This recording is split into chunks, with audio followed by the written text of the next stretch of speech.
Next subject, personal development.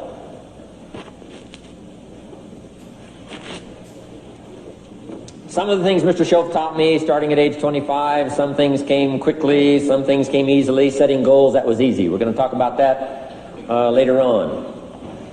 But this one I had to struggle with, personal development. It was hard for me to give up my old blame list. It was so comfortable blaming the government and blaming my negative relatives and the company policy, unions, wage scale, economy, interest rates, prices and circumstances and all that. That was difficult for me to give up. That was quite a transition for me to make, and blaming myself.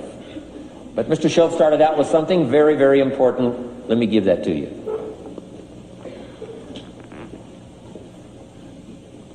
He said, it's not what happens that determines the major part of your future.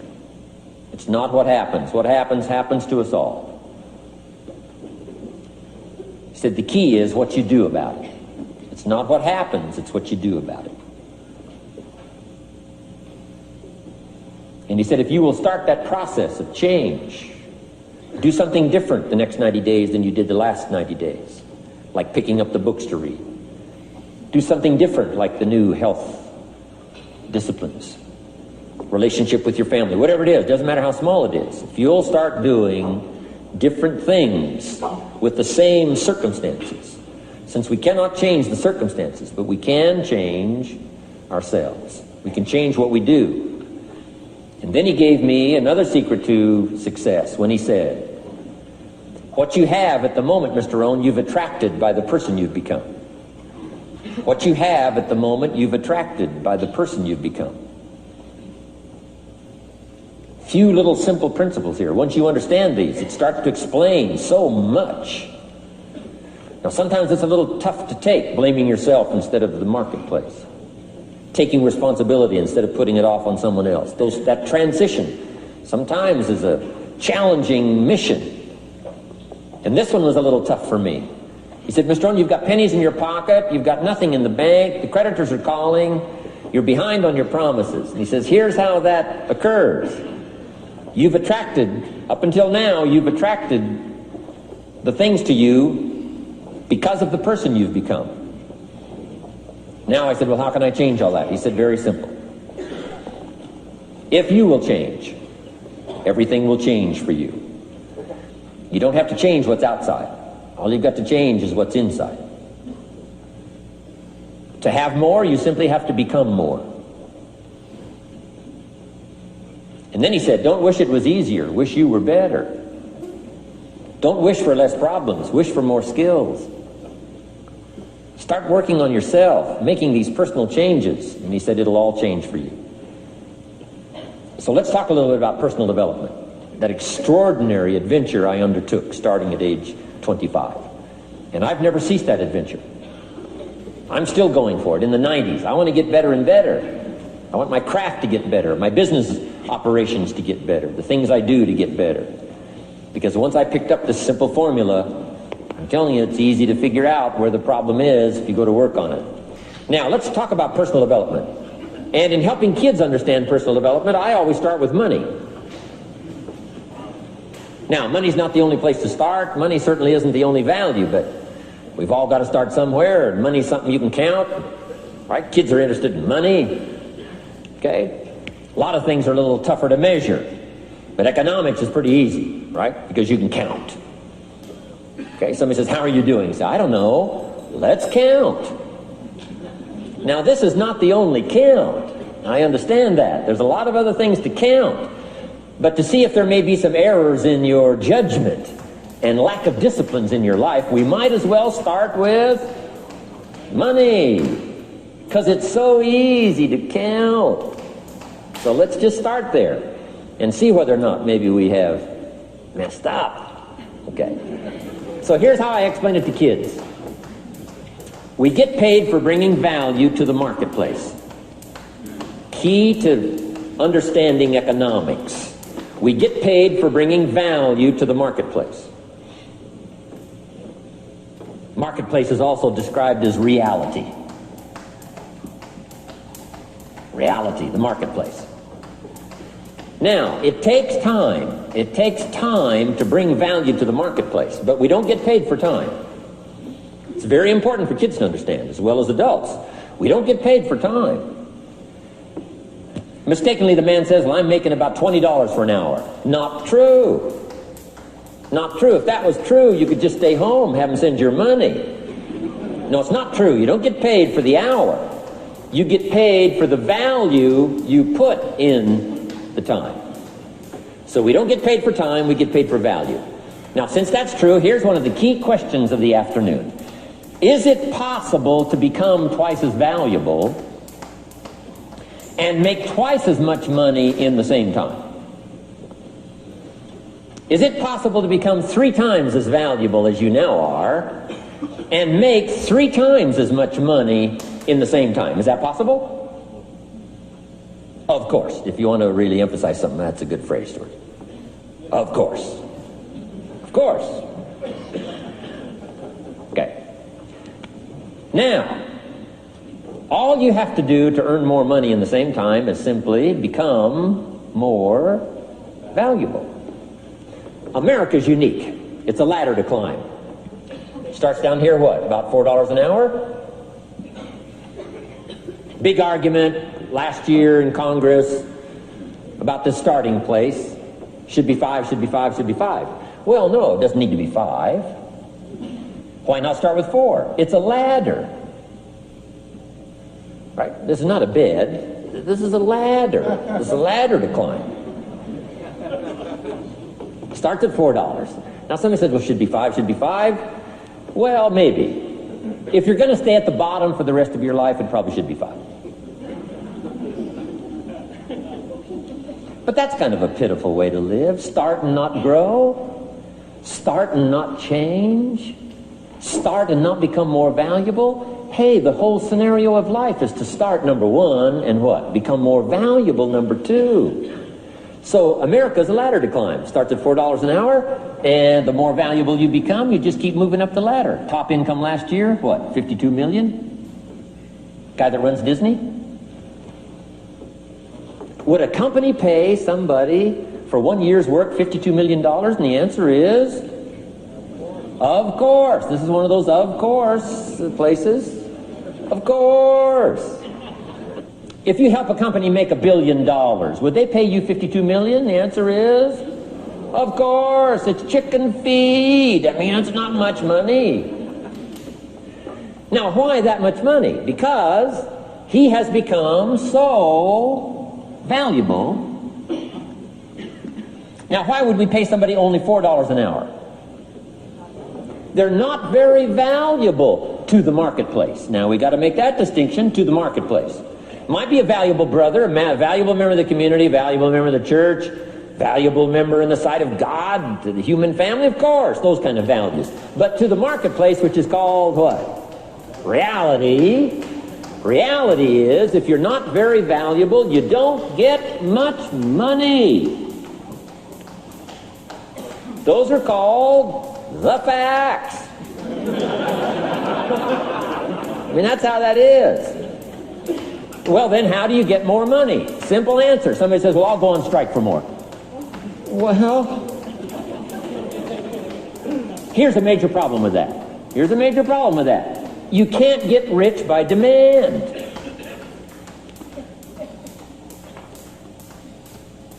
Somebody says, well, I'm waiting for a raise.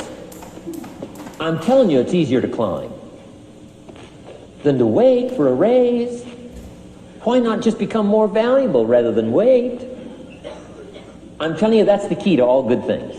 Becoming more valuable. Why would we pay somebody $400 an hour? They've become more valuable to the marketplace. See how this works? I'm telling you, this stuff is so easy. This is America. This is a ladder. How far is it from 4 to 5? I'm telling you, it's not far. $4 to $5 an hour?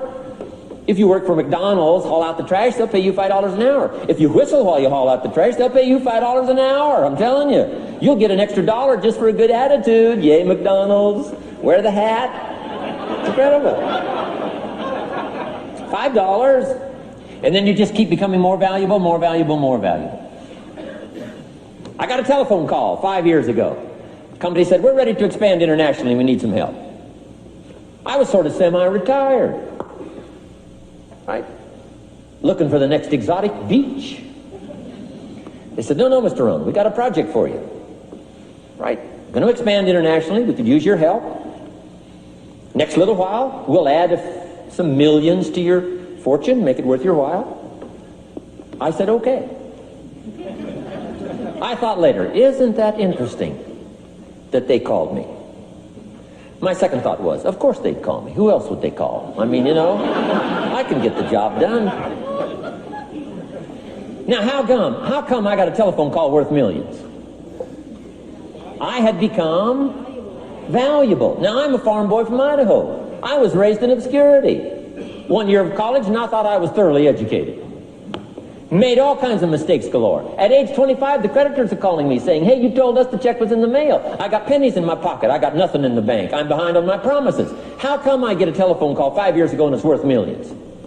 I changed. I turned my life around.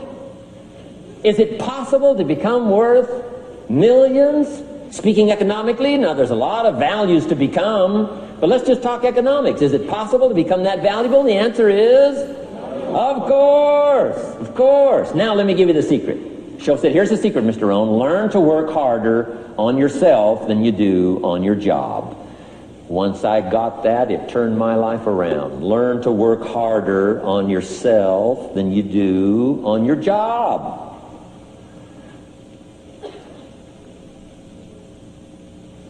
He said, if you work hard on your job, you'll make a living. If you work hard on yourself, you can make a fortune. Wow. If you would have known me at age 25, you would have said, Jim Rohn's a hard worker. If you'd have known me, you'd have said that. I'm the guy, I don't mind coming a little bit early, staying a little bit late, I don't mind that. You'd have said, well, Jim Rohn's a hard worker. You say, well, how come he's got pennies in his pocket and nothing in the bank and behind on his promises? Well, I was a hard worker, but I was working hard on my job, not on myself. I'm telling you, if you'll learn that simple little principle and start the process today, latest tomorrow, I'll give you tonight to think it over. And start this whole process of personal development, work on yourself, make yourself more valuable to the marketplace. I'm telling you, you can so dynamically change your income, and economics is the least of the values that you can start earning in terms of equity if you'll start working harder on yourself than you do on your job.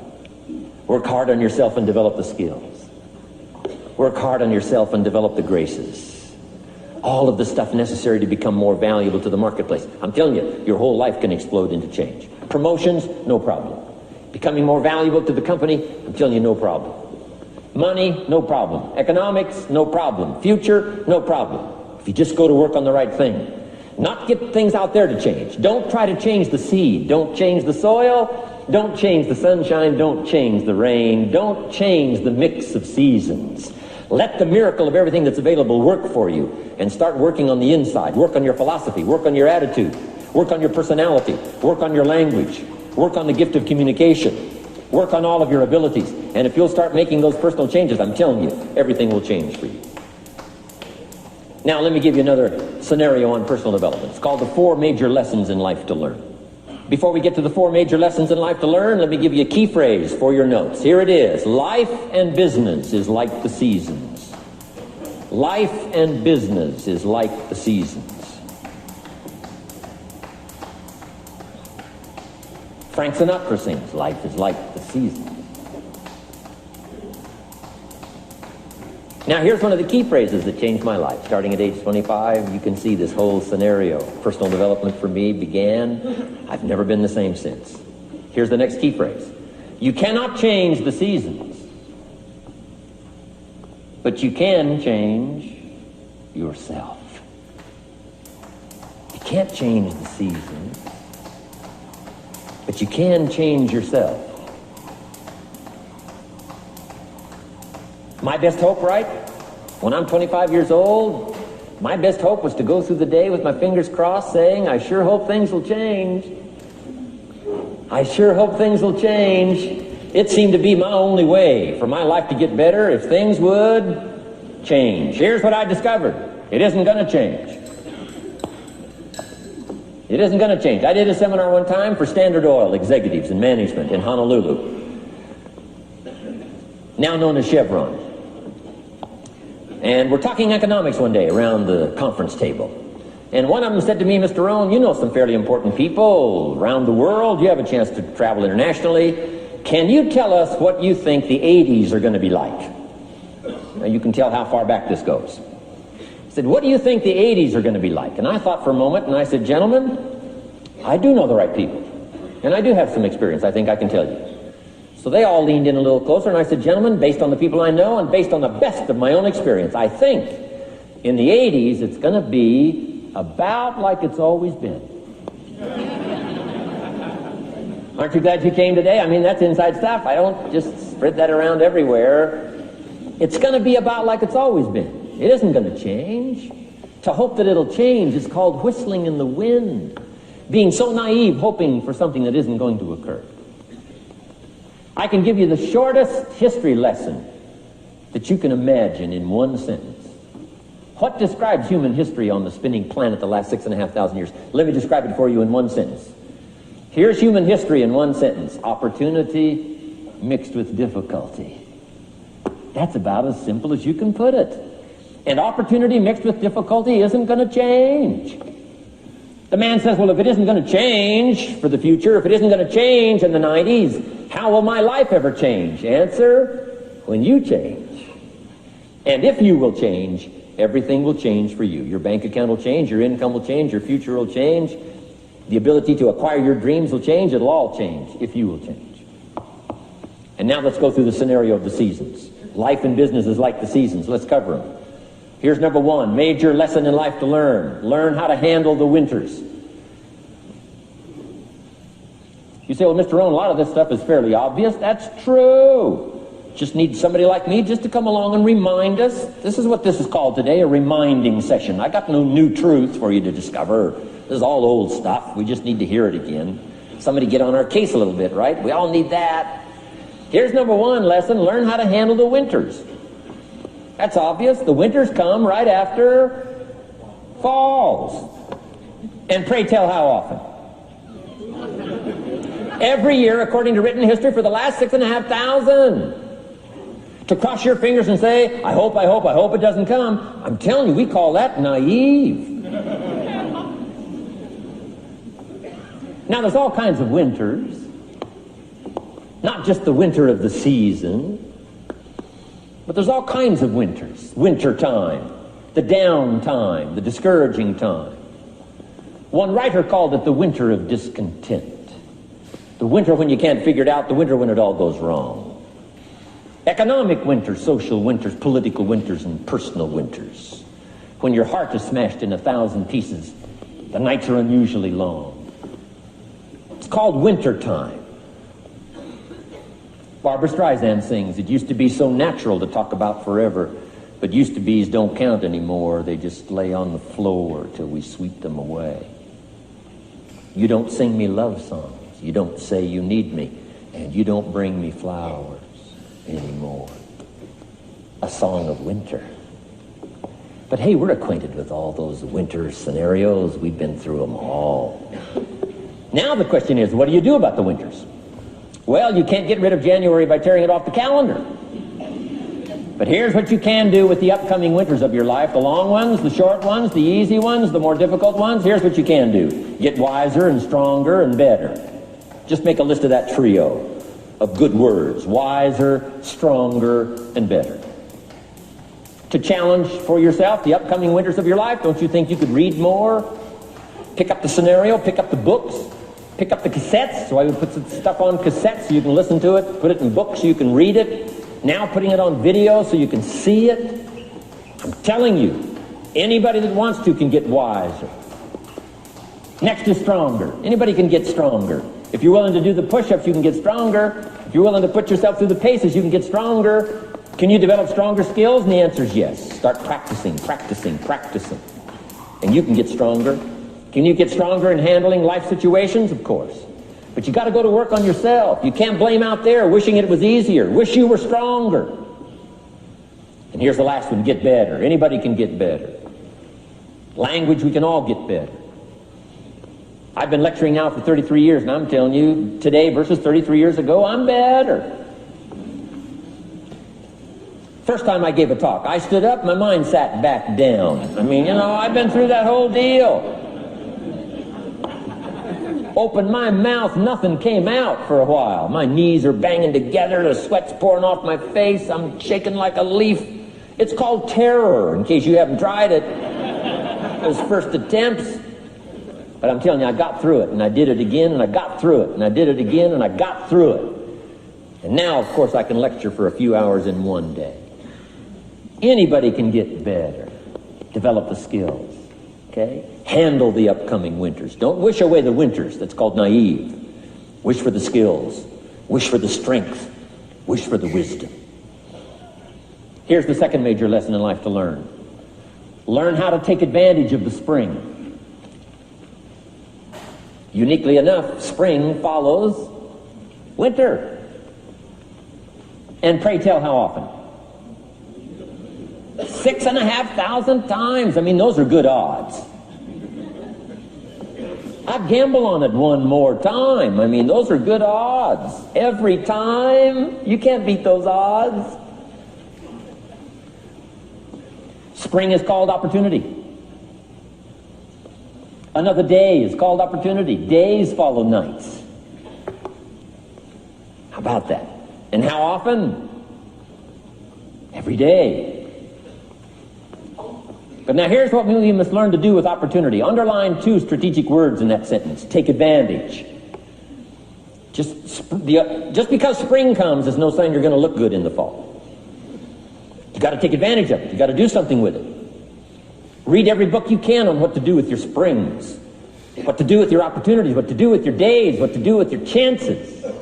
Don't miss the educational process. Don't miss the process of learning. To understand, opportunity keeps coming, but the key is taking advantage, taking advantage.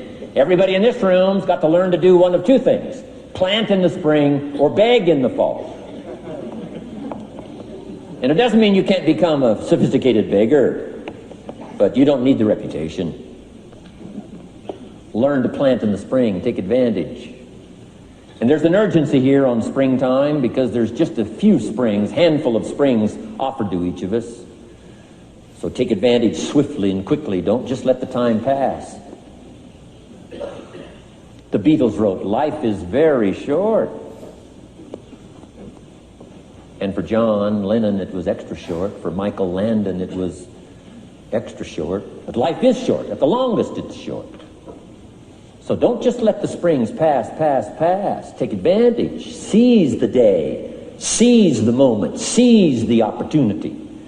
That's the key. Springtime. Life is fragile. Life is brief. Elton John sings, she lived her life like a candle in the wind. It's fragile. It's brief. Whatever you're going to do, you got to get at it. Don't just let it pass away. Here's major lesson number 3. In the summer, learn how to nourish and protect. We've got 2 challenges in the summer in the personal development part of our life. And that is become capable and powerful enough in the summer and wise enough in the summer to nourish what's good and defend yourself against what's bad. Nourish and defend. The summertime is an interesting time. It holds the possibility of the promise of harvest time, but it also has the possibility of the threat. Sure enough, as soon as you planted your garden, the busy bugs and the noxious weeds are out to take it. And let me give you another word of advice. They will take it unless you prevent it. Summertime is an interesting time. Best as I can describe summertime, you got to nourish your values like a mother. Nourish like a mother. Go after the threat to the values you've got like a father. Deal with the weeds. Kill the weeds. Nourish the garden and kill the weeds. That's called summertime. What a challenging time. Give life like a mother. Take life like a father. Summertime. You got to deal with the negative as well as the positive. Summertime is a unique, complex mix of positive and negative. Opportunity and threat. What a scenario of life itself. Opportunity and threat to the opportunity. And you got to deal with both. You got to think positive and you got to think negative.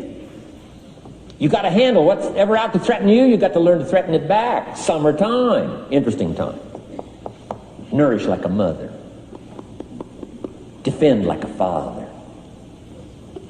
You got to be like your bloodstream in the summer. Red corpuscles to what? Nourish. White corpuscles to what? Fight. You got to both nourish and fight. You got to nourish and be vigilant. Okay. White corpuscles think negative. You can't just think positive. We call you naive. Somebody says, well, I've been taught to be all positive. You'll be some kind of freak. You can't be all positive. Thank God for white corpuscles that think negative all day. Guess what white corpuscles are looking for all day? Problems, infection. White corpuscles say, just show me some infection, I'll kill it. Why? It's out to kill the body. It's out to kill our chances. It's out to kill our future. Whatever threatens us, we threaten. I'm asking you to take sword to your enemies. Whatever's out to threaten you, threaten your health, you got to threaten it back. Like white corpuscles. Kill what's evil. Nourish what's good. Love like a mother. Hate like a father. Father says to whatever threatens his family, take 2 or 3 more steps toward this family and threaten my family, you'll cease to exist. I'm father, I kill.